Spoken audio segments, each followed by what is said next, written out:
আমি হজের কালে আমার চোখের সামনে দুইজন মিশরি হাজি আরাফাতের মধ্যে হিট স্ট্রোক করে তারা মারা গেল আরাফাতের মাঠে, চোখের সামনে মারা গেল।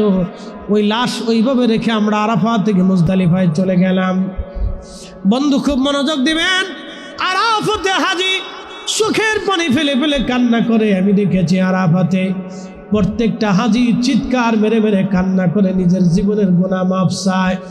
আর আমার রব আরাফা থেকে কোনো হাজিরে খালি ফেরত দেয় না। কিন্তু এই দুই অন্ধ হাজি দোয়া করলো, আরাফাতেও তাদের চোখ ভালো হলো না।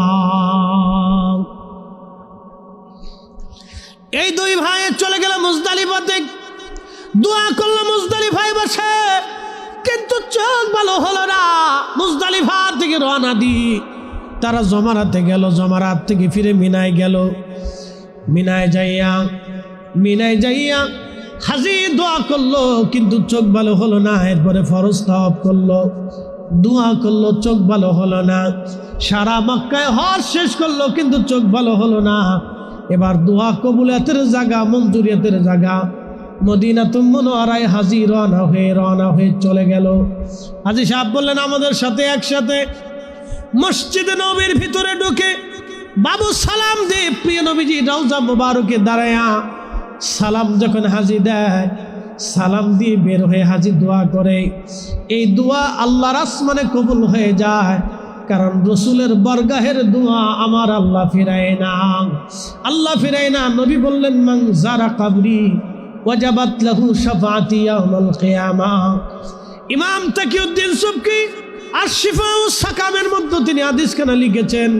আল্লাহর নবী বলেন, আমার উম্মতেরা রে, যখন আমার রওজা মুবারকে এসে তোমরা আমাকে সালাম দিবা, আর আমাকে সালাম দিয়ে আমার জিয়ারতে দাঁড়াবা, জিয়ারত করে তোমরা চলে যাবা, কিয়ামতের ময়দানে আমি তোমাকে নিয়ে আল্লাহর বেহেশতে চলে যাব।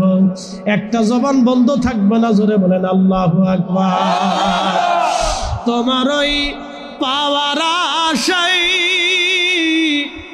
মন ছুটে যায় মদিনায়,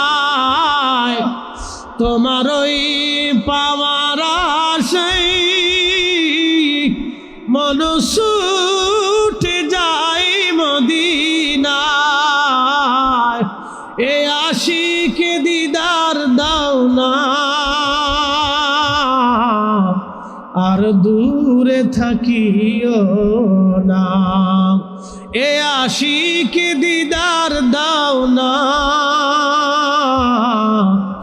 আর দূরে থাকিও না।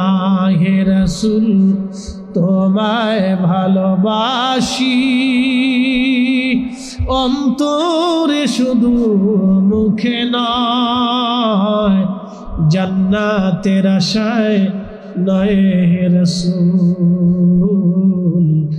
জাহান্নাম কেউ ডরি না, জাহান্নাম কেউ ডরি না।